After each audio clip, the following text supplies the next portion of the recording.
Lepo pozdravljeni, drage gledalke in cenjeni gledalci. Dobrodošli v družininem božičnem pogovornem večeru in sicer z gostjo, za katero smo izredno veseli, da se je odzvala našemu povabilu.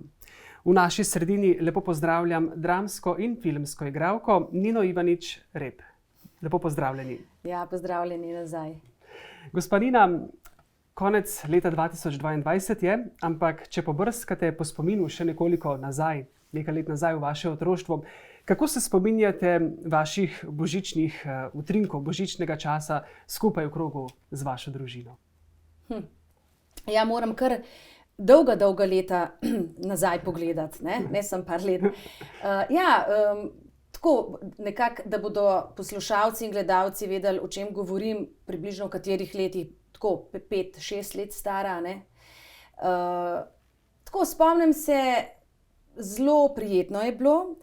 Ko zaprem oči, se najprej mi pride prva asociacija vonj po smrekci, ker smo imeli mi vedno smreko, ne, umetne, naravna smrekca, lepo okrašena. In na teh vejicah se tako najbolj spomnim, so bile kot ene sponke, na katerih, ki so bile pripete na te vejice, in na teh sponkah tega se več ne dobi. To so zelo stari okraski. So bile gor svečke, a ne. In so tiste svečke gorele, tako čudno, da se starša nista bala, da se bo kaj vžgal. Potem ta okrasitev, ki ni bila tako bogata, kot zdaj, ko vsepovsod te lučke dobiš, a ne, in bunkice.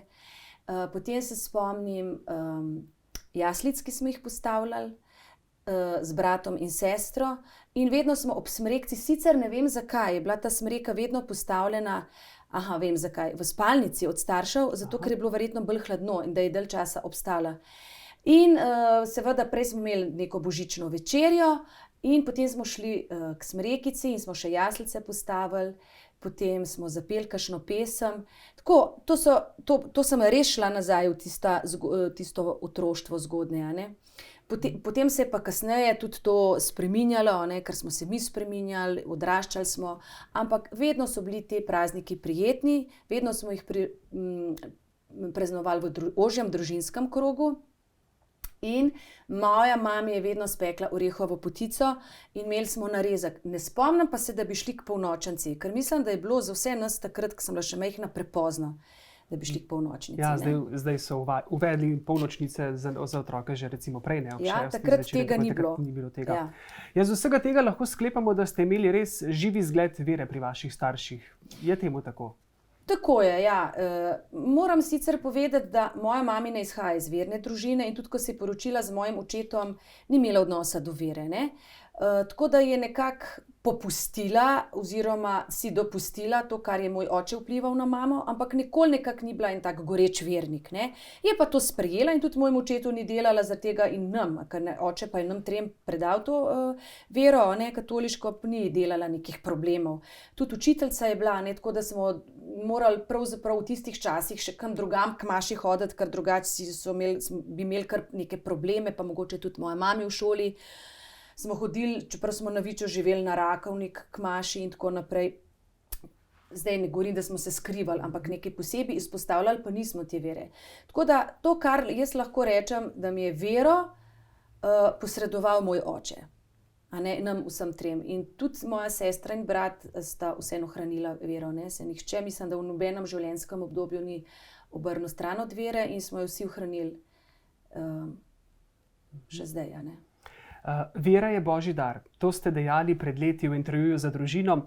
In me zanima, kako ste ta dar vere spoznavali in negovali, potem in ohranjali skozi to obdobje odraščanja, recimo skozi najstništvo, ko vemo, da je to turbulentno obdobje, ko nas pretrese sem ter tja.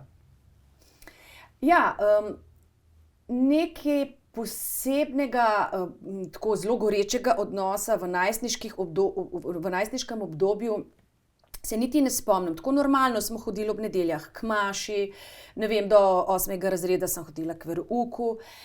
Tudi neke posebne turbulentnosti v času moje pubertete nisem doživljala, ampak ni bilo nekih blaznih pretresov, ne. Tako da mogoče ta božji dar, ne, vera je božji dar, bi lahko nekako izpostavila ali pa da se me je malo bolj dotaknila oziroma da sem začutila to kot božji dar kasneje, po puberteti, ko se nekako soočaš z različnimi problemi, stiskami, ne vem, s kakšnimi težjimi stvarmi, tudi trpljenjem. In sem videla, kako pravzaprav meni vera mi je nekako veliko olajšanje in čutila sem ves čas privilegij, da sem verna, ker sem skozi vero vse te stvari, te stiske in težave lažje prenašala.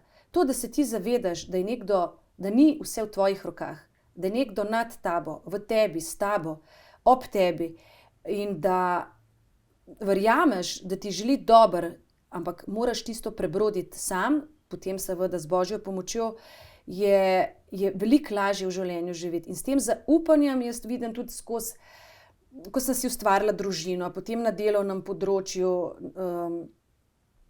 je meni pravzaprav vera en velik privilegij, res velik Božji dar, ker vidim v primerjavi z drugimi ljudmi, ki mogoče niso verni, so bolj prepuščeni samim sebi, imajo občutek, da morajo vse sami narediti, nimajo tistega upanja in veliko več skrbi imajo kot jaz. Jaz pa nekako rečem, Bog, če si me že ustvaril, ok, veš, da mi ne bo lahko z rožicami poslano, mi boš tudi verjetno pomagal. In jaz to verjamem in tako tudi živim in jaz absolutno vidim, kako ta Sveti Duh deluje, ker imava nenehno komunikacijo.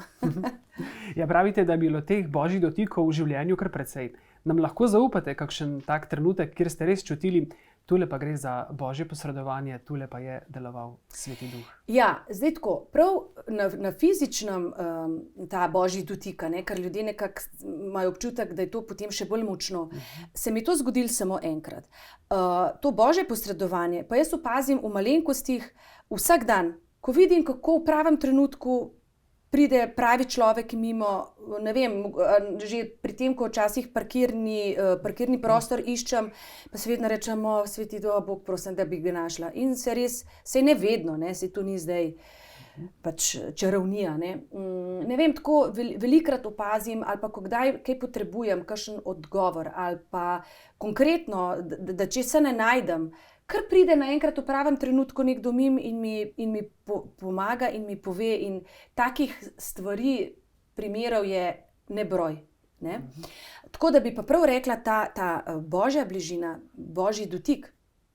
Na fizični ravni sem pa čutila, to je že leta nazaj, sem bila res v eni taki mal duševni stiski, imela sem neko tesnobe, strahove, neka anksioznost, in tako naprej. Tisto obdobje je bilo izjemno težko. In vem, da sva šla z očetom v Koper, v cerkev, ne vem, nekaj moj oče sodeloval s tistim župnikom, v tistem času niti ne vem, kako se je pisal, pa nima veze. No, v glavnem, in takrat sem bila že kar obupana, tako sem imela res že dosti stiske tega čudnega, zoprnega, neprijetnega počutja. In vem, da je od Marka Rupnika takrat, recimo, da je bilo to leta 92-93, tako, je Marko Rupnik tam postavil pač svoj mozaik, in sem jaz tisto opazovala in naenkrat, in ta župnik je meni in očetu razlagal, v tej simboliki, in sem jaz naenkrat tako neizmerno ljubezen čutila iz te umetniške stvaritve, nekaj prosevala, ena taka energija močna in naenkrat so se mi samo solze ulile in to je nepopisljivo. In jaz sem od takrat naprej se je meni stanje, sicer ne naenkrat, ampak tako v zelo kratkem času izboljševalo iz dneva v dan. Eno tako ljubezen, mir, milino, eno milo sem čutila in nikoli več, pa sem bila marsikje. Tako, lahko bi takrat rekla, da sem najbolj intenzivno čutila ta božji dotik, tudi prav na fizični ravni. Ja, vidimo, da Bog res nagovarja na različne načine, ob različnem času, morda res takrat, ko to najbolj potrebujemo. Ja. Kako pa je bilo potem, ko ste spoznali bodočega moža, Matjaža? Kako ste skupaj v zakonu živeli vero in jo živite tudi še danes? Imate tudi 2 sinova. Kako pa je z verskim življenjem, z versko prakso potem zaživelo to življenje v zakonu? Ja, tudi to je ena velika stvar oziroma velik privilegij, ker Matjaž tudi izhaja iz verne družine in ima tudi vse zakramente, tako da, ko sva se spoznala, sploh ni bilo problema, seveda tudi, ko sva se poročila, ne, da bi zdaj moral on še ne vem kaj za nazaj upravljati. Tako da je to za mene veliko olajšanje in res velik privilegij, da je moj partner, moj mož, da mu ni vera nekaj tujega, ne?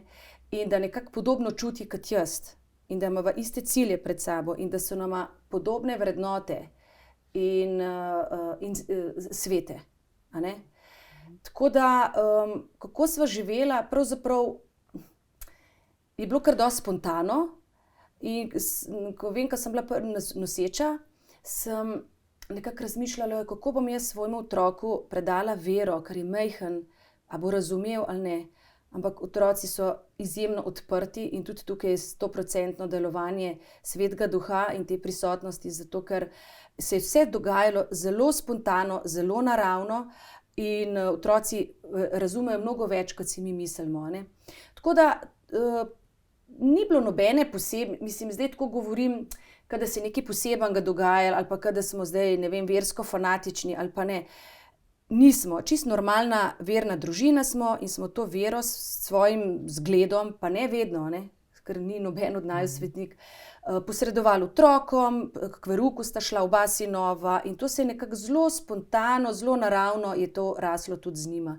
Kako pa midva živiva, to pa vidim po teh vrednotah, ki jih imava, a ne, potem, da na primer jaz sem uvedla to, kar pa pri mojih doma ni bilo. Nismo tega živeli, mi pred vsako jedjo zmolimo, ne. Seveda se tudi to spreminja, zdaj, ko sta otroka malo večja, ne, tudi včasih, mami, daj že gremo jesti.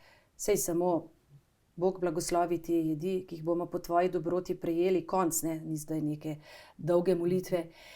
K verouku sta šla, k birmi sta šla, mlajši sin je ministrant, starejši sin tudi dostikrat reče, jaz ne grem k maši, jaz čutim Boga tudi drugje. Me v cerkvi pravzaprav še najmanj čutim Boga, ker me motijo stvari, ki se dogajajo okrog in tako. Normalno eno tako versko življenje živimo, ne gremo vsako nedeljo k maši, ker je tudi moj, bom rekla, način dela je tak, da mi včasih ne omogoča tega, ne. In isto pri možu je tako da, ampak ne delamo nobenega big deala iz tega. Ker jaz čutim, da neko polnost življenja, polnost neke vere živimo vsakodnevno v naših odnosih. Ne uspe nam vedno. Tako kot nikomur. Tako kot nikomur, ampak in tudi zdaj, bom rekla, z leti, a ne, oba z možem nekako čutiva vedno večjo povezanost in en mir, in jaz verjamem, da nam je vse to dala vera. Nina, deloma ste že omenili, da način življenja, ki ga živite vi in vaš mož, vam morda kdaj tudi onemogoča, ne, da bi živeli ali pa da bi šli vsako nedeljo k maši, pa vendar usklajevanje teh vaših življenjskih vlog je najbrž kar težko. Poleg tega, da ste mama, žena, ste tudi igralka. Kako kolebate s temi življenjskimi vlogami? Recimo vemo, da kot igralka imate pred sabo vedno nek scenarij, napisan, po kateri veste, kako se bo vloga recimo razvijala. Ko ste mama, ko ste žena, tega scenarija ni. Ga ni bilo na začetku, ko ste stopili v zakon, ko ste postali mama, ni bilo nekih navodil za uporabo, kaj ne? Ja, to je res. To je tako, včasih sem se prav pošalila na to, ali pa sem se začudila tudi, ne, sem pošalila, kako, ko greš delati izpit za avto, se pripraviš, imaš literaturo, imaš, ne vem, se pravi, učitelja, ki te povede do končnega rezultata. Pri vzgoji, ne, to je pa, tukaj pa res večinom staršev kar nekako pademo v to, ampak scenarij je napisan, ne zdaj konkretno pred nami, nekdo ga ima, ne, nad nami. In če se mu prepustiš in nekako zaupaš v to, ti pomaga v ključnih zadevah.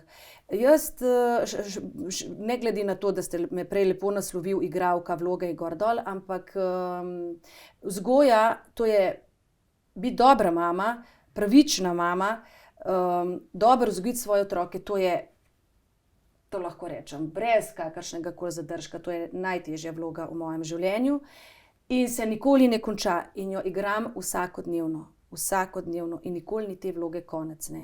In je težko. je lepo, ampak je tudi težko, ker moraš biti vztrajen, dosleden, glih pravo mero popustljivosti in potem še posredovati v tem času vero. Mi je pa lažje iz leta v leto, ker nekako si tudi rečem, jaz sem svoje naredila, ne morem več toliko vplivati, ker tudi otroci se s tabo spreminjajo, z leti se spreminjajo, odnosi se spreminjajo, niso več toliko dojemljivi za tvoje sugestije, kar je tudi prav. In si rečem, saj so v božjih rokah, ne morem vsega jaz narediti, ima Bog z njimi načrte, jaz se bom pa malo umaknila. In je tako prav. Absolutno še ne pomeni, ker sem free control, da bi zdaj kar vse spustila iz rok, ampak mnogo manj posegam in tudi lažje mi je, ker vidim, da ni vse od mene odvisno in da niso otroci samo produkt mene in moje vzgoje in mojih pravil in mojih nepravil, ampak nekako jih zaupam. Tudi, ko grejo ven, ne skrbim panično, kdaj bodo prišli, kaj se jim bo zgodilo. Pa si vedno rečem, saj so v božjih rokah, saj jih imajo svoje angele, varuhe, jaz pa ne morem jim 24 ur dihati za vrat. Ne? To je ena stvar, druga, kar pa ste me vprašali, je pa to, kako usklajujem te stvari. Ja, moj poklic je specifičen, ker delam tudi ob sobotah, pa ob nedeljah, pa imamo deljen urnik, se pravi, da imamo vaje dopoldne, vaje zvečer so predstave, prej sem bila 10 let tudi na svobodi in tako naprej. Velika hvala gre mojemu partnerju, mojemu možu, Matjažu, je poskrbel takrat, ko mene ni bilo in sem bila 100% sigurna, da bo dobro poskrbel najprej za prvega otroka, potem tudi za drugega. In je res tukaj dober, seveda včasih bi lahko še malo bolj, ampak to so malenkosti, ki so popolnoma nepomembne. Potem tudi moji starši so mi pomagali, predvsem moja mami, je velikokrat moje otroke pazila ali pa kadar res se nisva z Matjažem mogla uskladiti, je bila vedno pripravljena popaziti otroke, tudi kdaj jih na vikend vzeti, na morje pa tako. Ampak to usklajevanje tudi nekako poteka sproti. In jaz nisem obremenjena s tem, glede na to, kakšen poklic opravljam, sem pa tudi hkrati začutila, da takrat, ko nimam vaj, ko nimam predstav, sem pa lahko mnogo več z njimi kot druge mame, ki pa imajo redno službo od 7 do 3 ali pa ne vem, od 9 do 4. In sem nekako čutila, da tisti manjko, kadar me ni, sem lahko nadoknadila z dnevi, ko sem bila pa lahko od jutra do večera s svojimi otroki, pa tudi ni treba biti od jutra do večera z otroki, se tudi otroci rabijo svoj mir. In nekako nisem imela pretiranega občutka krivde ali pa slabe vesti, zato ker sem rekla, ok, enkrat sem malo boljša mama, pa sem malo slabša igralka, drugič sem dobra igralka, pa malo slabša mama, ker ne moreš biti pa ves čas razpet in biti perfekten kot mama, kot igralka, kot žena. Vsakič je takole malo, ne gre gor dol, ampak nekje se pa izravna. Je pa res, da mi je bila pravzaprav ta družina, biti z družino, da otroci ne bi, ne vem, preveč trpeli ali pa čutili manjka, da ni mame, da se z njimi ne ukvarjam. To mi je bila meni in Matjažu velika prioriteta. In sem tudi marsikdaj in marsičemu se odpovedala, ker sem rekla, zdaj so otroci majhni, zdaj me potrebujejo, tisto bo že počakalo. Tako da nekako sem znala kar dobro shendlati s temi stvarmi. Ampak je pa res, eno obdobje me pač ni bilo toliko doma, v redu. So imeli očeta, so imeli moje starše, potem sem spet bila nekako, tako da ne moram biti pa superwoman. To je potem pa pripelje do izgorelosti. Se kdaj pri teh življenjskih vlogah in nalogah, ki jih imate in pri iskanju tega ravnotežja, ozirate tudi k Mariji po kakšen nasvet pri tem, da vam pomaga, torej k nebeški materi? Ja, jaz v svojih molitvah, jaz velikokrat molim, pa tudi v avtu, ko se peljem v službo, pa imam čas, včasih zvečer ne zmolim, ker sem preveč utrujena. Zjutraj imam pa spet neke obveznosti, ampak tako čez dan pa si kar najdem neke trenutke tišine, pa malo zmolim.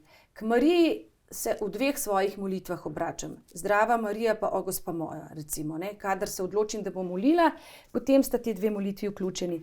Največkrat pa se k Mariji obrnem takrat, ko grem velikokrat na Šmarno goro in preden greš gor po tisti dolgi poti, ko je vsi zadihano prebrodimo, da pridemo na vrh, ti zadnji klanček, zadnja vzpetina je pač kapelica, z Marijo. In jaz vedno se tam malo ustavim in sam rečem, živijo Marija, ali pa včasih, če sem v kakšnih, bom rekla, če me kaj obremenjuje, ali pa če imam kakšne probleme, ali pa stiske, si tudi rečemo, Marija, pomagaj mi, se veš, kako je krasno, če ima ženska mirno srce.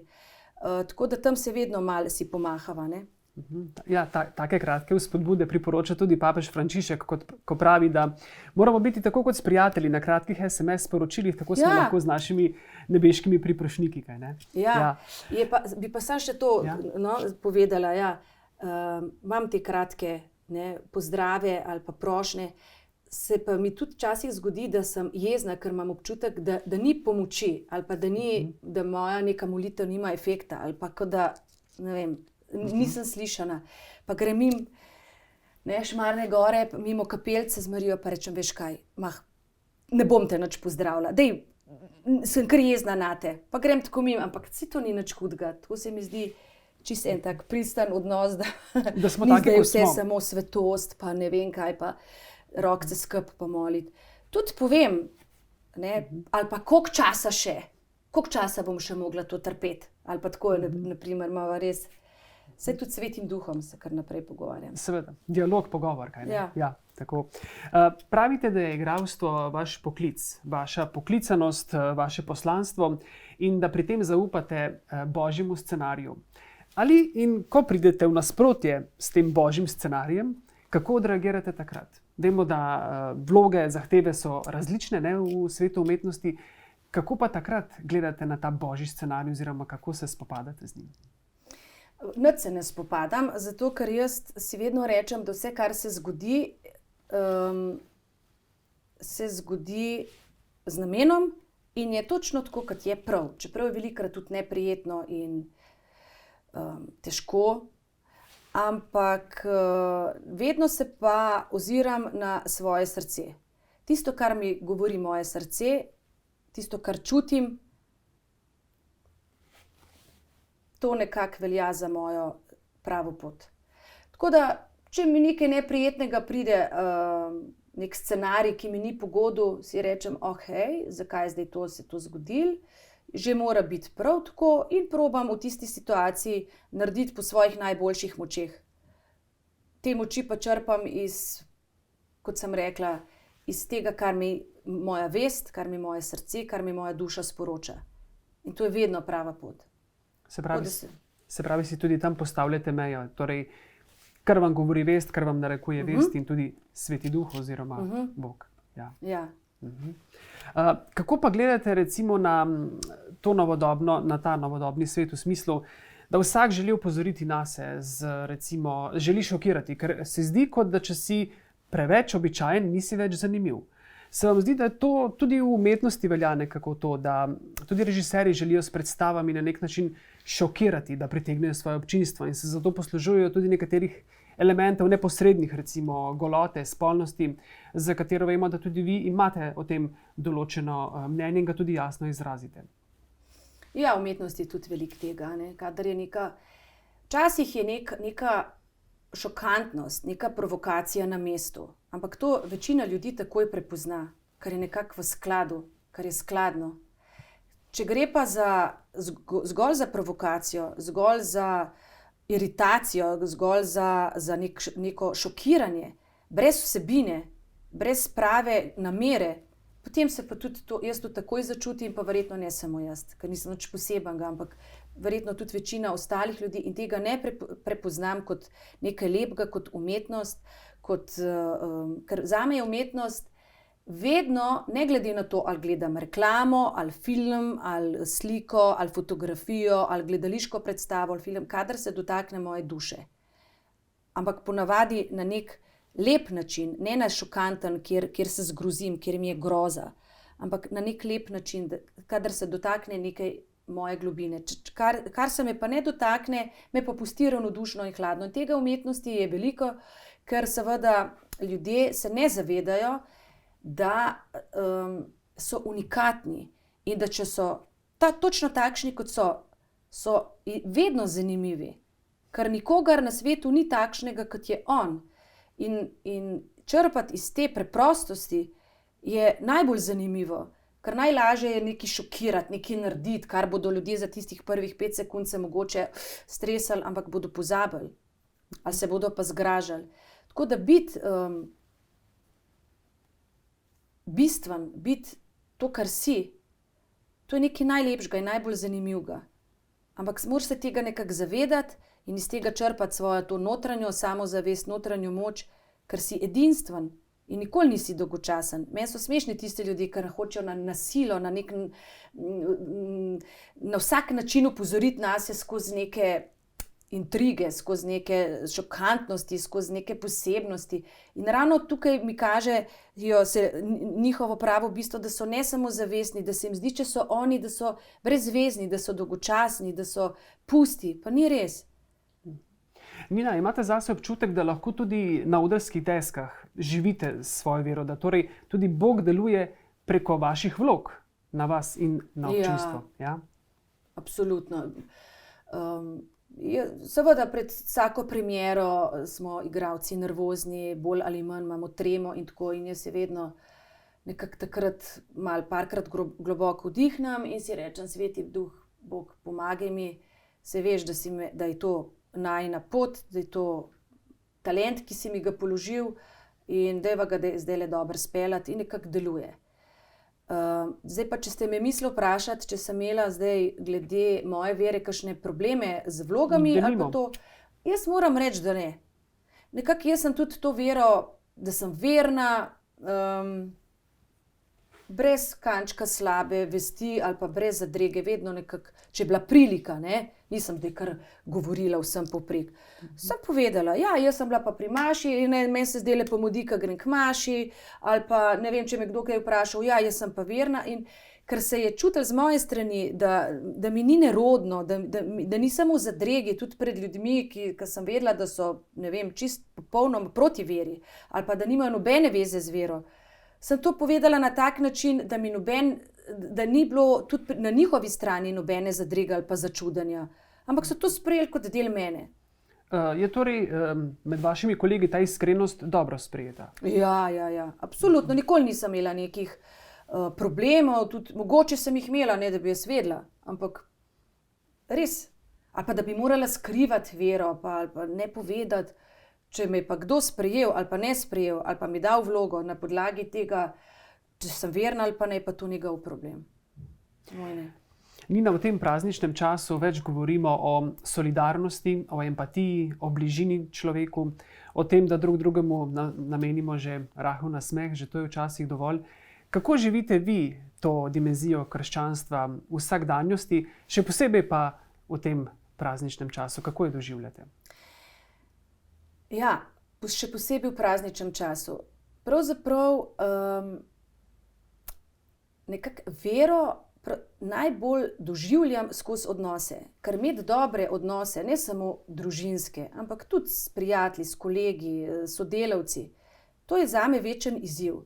Ker človek je skozi razpet med dobrim in zlim. In skozi je ta ego, ki je hitro ranjen, užaljen, maščevalen, zamrljiv, hoče biti v ospredju. In vero, jaz nekako merilo, da je nekdo veren, kako globok je veren. Mi pravzaprav sploh ni obisk maše, spovedi, seveda tudi to paše zraven. Zato je še enkrat poudarjam, mi smo družina, ko ne gremo čisto vedno k maši, ko včasih dajemo prednost tudi nečemu drugemu. Ampak jaz sem to popolnoma mirno povem zaradi tega, ker vero, vsaj jaz, živim skozi odnose. In molitev, povezano s Svetim Duhom, gledanje na naše stvarstvo, vse doživljam preko vere. In velikokrat res ne čutim niti potrebe, da bi šla k maši, ker če greš ti k maši, pa imaš občutek, da si goreč vernik, samo zato, ker si vsako nedeljo pri maši, pa greš k spovedi, pa ne vem, greš na kakšno romanje, potem pa te svoje vere ne živiš v odnosih, je to zame prazna vera. Jaz se osredotočam, se mi ne uspe vedno, kdaj užalim, kdaj prizadenem. Jaz ne govorim zdaj o sebi kot v neki svetnici, ampak skozi odnose nekako čutim, kako deluje Bog ali pa Sveti Duh skozi mene, skozi druge ljudi. In zdaj sem pa pozabila, kaj ste me še nekaj, kako... Kako ohranjate živi stik z Bogom? Tako. No, tako, ja. In nekako sama čutim, kako jaz ne znam povedati, prisotnost Svetega Duha je pri meni prisotna ne samo, kadar doživljam stisko ali pa probleme, pa se obračam takrat na Boga ali pa na Svetega Duha. Ampak v vsakodnevnem življenju. Ne vem, zelo velikokrat sem z njim v dialogu, z Bogom, Svetim Duhom. Predstavljam si pa ga kot enega čudovitega, navihanega fantka, prav Svetega Duha bom zdaj rekla, se vem, Bog, Sveti Duh, eno in isto, ampak ne, prav Svetega Duha kot enega navihanega, tazga humorističnega, duhovitega, čarobnega, luškega, malega fantka, ki je večno dobre volje, nasmejan, ki mi pomaga, ki mi malo nagaja in tudi, ko grem na morju plavati, se mi dva malo pogovarjava pa tako. In ta prisotnost, ta dialog, skozi imam občutek, da je ob meni, mi pomaga v vseh življenjskih situacijah. V lepih in manj lepih. V lepih trenutkih, v stiskah, v trpljenju. Tako, na ta način pravzaprav jaz živim. In skozi odnose. Tako da, naprimer, je že ta, spet bom dala primer, Šmarno goro. Vsakega človeka, ki srečam na Šmarni gori, jaz pogledam v oči in se mu nasmehnem. Velikokrat ne dobim nazaj pogleda, takrat ne pozdravim, se ne nasmehnem. Se pravi, človek noče kontakta. In to so te majhne stvari, kot ste jih tudi prej omenil, ene nasmeh. Kako se to takoj čutiš vpetega v to Božje stvarstvo, da si odnosno bitje, da si želimo kontakta, da si želimo pogledati iz oči v oči, pa se nasmehati, pa tako malo potrebuješ za to, tako malo rabiš in zastonje. In vidiš, kako se tudi večina ljudi na drugi strani so veseli, ker jim daš takoj občutek, nekaj si mi vreden, nekaj mi pomeniš, da greš mimo mene, nisi mi samo en človek, tam bom pogledal stran, zato ker se ne poznava. Tako, skozi odnose živim vero na najbolj tak konkreten način. Ja, iz vaših besed veje, da vam Bog, Sveti Duh res prinašata mir. In vemo, da mir je ena taka univerzalna, morda na trenutke celo zlorabljena beseda ali vrednota, pa vendar leta 2022 smo in nekaj 100 kilometrov stran divja vojna v Ukrajini. S kakšnimi občutki vi doživljate ta čas in tudi s kakšnimi občutki gledate na leto, ki prihaja, tudi na brate in sestre, ki trpijo, ne samo v Ukrajini, tudi drugod po svetu? Ste hvaležni za to, kar imate, kar doživljate, in ali je te hvaležnosti dovolj med nami? Hvaležnost je čudovita stvar in to je najkrajša pot do občutka sreče. Če je človek hvaležen, takoj ne more biti hkrati nesrečen, zamorjen, jezen, sebičen, tečen. Hvaležnost je ena stvar, ki bi si jo morali že poudarjati in se učiti občutka za hvaležnost že od rojstva dalje. Svoje otroke v vrtcu, v šolskem sistemu posod.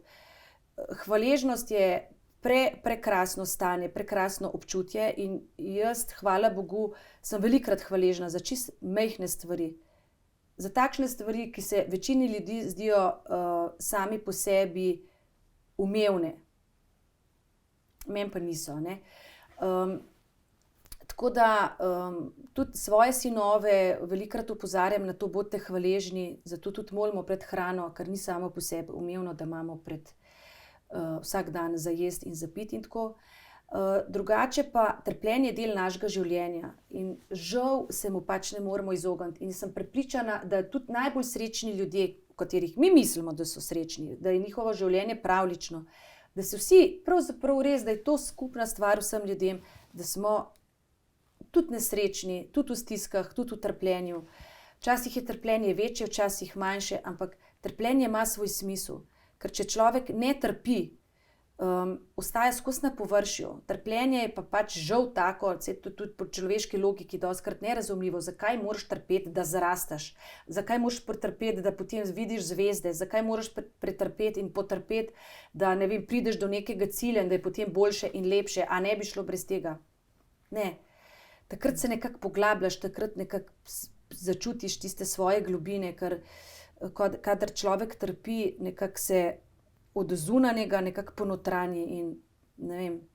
Seveda ni pa nobeno trpljenje prijetno in vsi smo naravnani k temu, da bi čim prej minilo. Tako da, ja, so vojne, je lakota, so stiske, so medsebojni odnosi, ki nas mrcvarijo, ki nas trpinčijo, ampak temu se ne moremo izogniti. To je iluzorno, da zdaj pa ne bi bilo trpljenja, pa ne bi bilo vojn. Tako pač je. Omenili ste trpljenje, pa me zanima čisto na osebni ravni, mislim, da ste tudi že za družino dejali, da ko ste najbolj na tleh, najbolj na preizkušnji, takrat se čutite najbližje Bogu. Ja, to je čisto logično. Ravno zaradi tega, ker ko je človek nekako zadovoljen pa srečen, ne poglablja niti mogoče toliko svoje vere, niti svojih občutij, niti molitve in je nekako zadovoljen, kot je s temi zunanjimi stvarmi, a ne? Kar je tudi čist prav. A ne?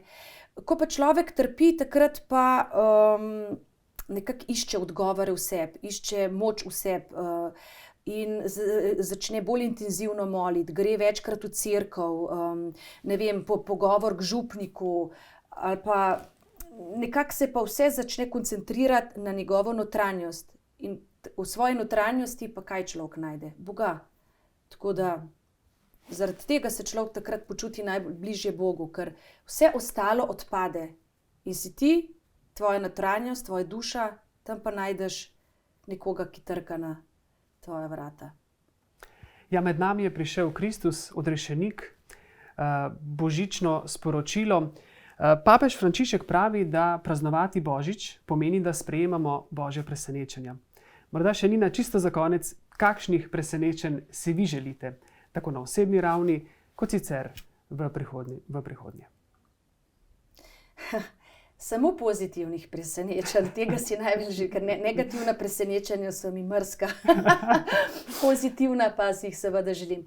Ne vem, v bistvu jaz sem pri teh željah, toliko lepega se mi je v resnici zgodilo v mojem življenju, tako da pravzaprav sem vedno odprta še za kaj lepega, ampak nič posebej se ne želim, kot da bi živeli nekako v dobrih medsebojnih odnosih, da bi čutili to polno življenja in kako je ta povezanost s samim sabom, z Bogom in z soljudmi in da nekako se trudiš, da si dober, prijazen, radodaren, vesel, radosten in da si rečeš kljub zoprnim stvarem, kljub stiskam, kljub trpljenju, kar nikoli ni vse fajn, nikoli ni v redu, tudi princa na belem konju ni, tudi popolne družine ni, da si rečeš, življenje je lepo.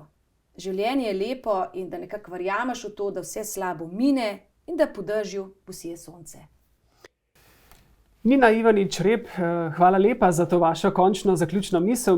Mislim, da tule ni treba kaj več dodati. Hvala za vašo pripravljenost, za vaš čas, da ste si vzeli trenutek in prišli z nami, podelili delček vašega življenja. Tako vam kot vašim bližnjim obilo blagoslova, vse dobro in tudi pri vašem profesionalnem delu. Hvala lepa, hvala za vabilo. Upam, da sem ljudem popestrila ta večer in kaj lepega povedala in zanimivega, da jim bo lažje v življenju. Hvala lepa tudi vam, drage gledalke in gledalci, ker ste nas spremljali. Tudi vam obilo Božjega blagoslova in mirne božične praznike.